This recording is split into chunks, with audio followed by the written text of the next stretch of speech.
put in place certain preventive steps as a precautionary measure. An important factor in doing so were credible inputs that such terrorist organizations were planning to undertake strikes in the state in the immediate future. The steps consequently taken included restrictions on free movement, prevention of large gatherings, restrictions on telecom connectivity, and closure of schools and colleges.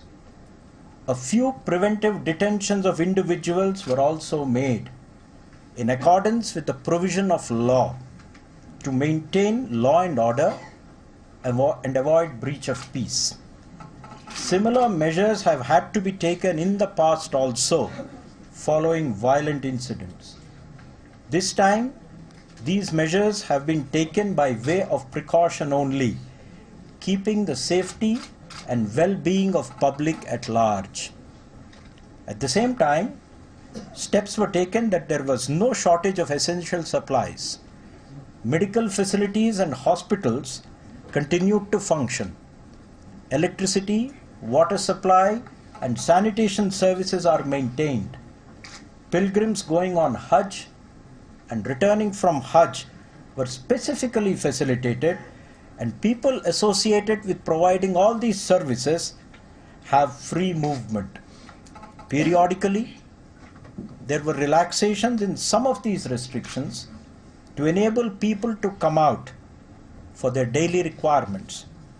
A media center has been opened with communication facilities to enable media to cover events in the state, with regular press briefings by senior government officials, including the Principal Secretary who is sitting next to me and the Director Information sitting next to me. Sufficient number of passes have been issued to media persons to facilitate their movement and reporting by them. All major networks, satellite and cable TV networks are operational, and newspapers are being published. There have been prolonged relaxations in the restrictions on Saturday and Sunday, that is the 10th and 11th of August, prior to Eid, so that people could do their Eid shopping. Relaxations were also given on the day of Eid to enable people to perform their Eid prayers, which was done in large numbers throughout the state.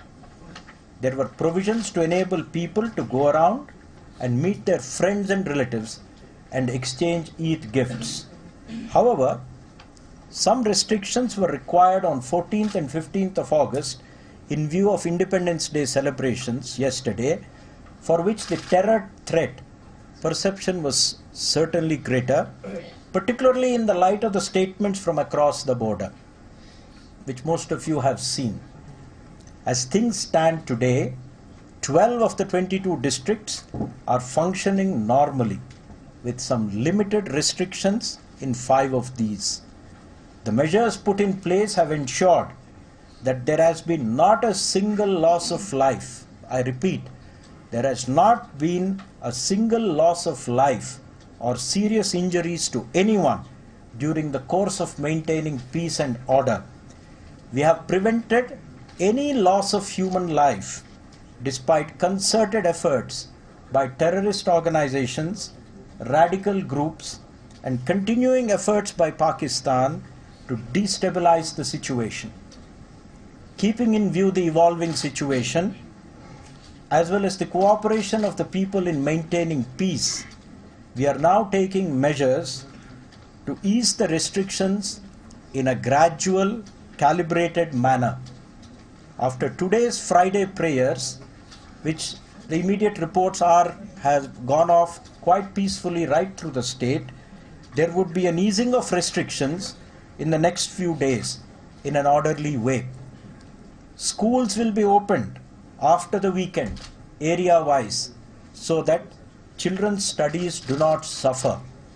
As movement restrictions are removed, area by area, movement of public transport will be allowed in these areas. Government offices have been made fully functional from today and the attendance in many offices is quite high. Telecom connectivity, which has been a point of sore concern, will gradually be eased and restored in a phased manner, keeping in mind the constant threat posed by terrorist organizations in using mobile connectivity to organize terror actions. Preventive detentions are being continuously reviewed and appropriate decisions will be made based on law and order assessments. It is expected that over the next few days, as the restrictions get eased, life in Jammu and Kashmir will become completely normal. This is already visible on the roads to most of you, as the roads are full of regular traffic, and we expect to see it increase in the coming few days. The government appreciates that it is the cooperation of the people of Jammu and Kashmir that is critical to help maintaining peace and public order. Its focus is on the earliest return to normalcy, while ensuring that terrorist forces are given no opportunity to wreak havoc as in the past. Thank you. What? These have been extraordinary restrictions over the last 10 12 days. But does the government have an assessment? You talked about terrorist threats and stuff. But does the government have an assessment about how the people of the state have taken the decision of reorganizing the state as well? Because there is a lot of unhappiness. I am not getting into that right now. We are actually talking about the restrictions that have been placed and the gradual unrolling of those restrictions. As things come back to normalcy, all of you will have a better assessment. What you are telling me is anecdotal in nature. So whatever one is hearing is anecdotal. When things come back to full normalcy, one will have a better idea. So what is the update on 1 second. Yep, go ahead. You suggested that there are elements across the border which are trying to fan trouble in Kashmir. Right. And certain military groups on this side, like Hizbul Mujahideen, Lashkar-e-Taiba. So how do you categorize PDP HNC, whose leaders are behind the bars? Are they also getting directions from any side? I have named certain organizations. Our primary responsibility is to ensure that there is no loss of life. Most of you have seen the events of 2008, 10 and 16. What happened then and what has happened now. There has been not a single loss of life, and it is to the credit of the people of the state and the government and the security forces that they have managed to get over the situation very quietly with utmost calm and no loss of civilian life. What is being propagated from across the border is apparent to all, and there is certainly an attempt to ensure that peace and calm in the state are disturbed. The people of the state have been the biggest victims of all this, and my statement actually says everything.